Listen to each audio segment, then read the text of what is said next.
Customer brought in a Polaris 6x6 500 with the no start condition. So he pushed the button, he'd get nothing. He put this here handy dandy upgrade on it.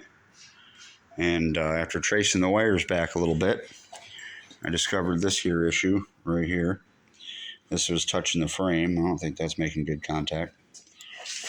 Or making good contact with the frame. And then this here connector right here was also snapped off. So we're going to repair that today.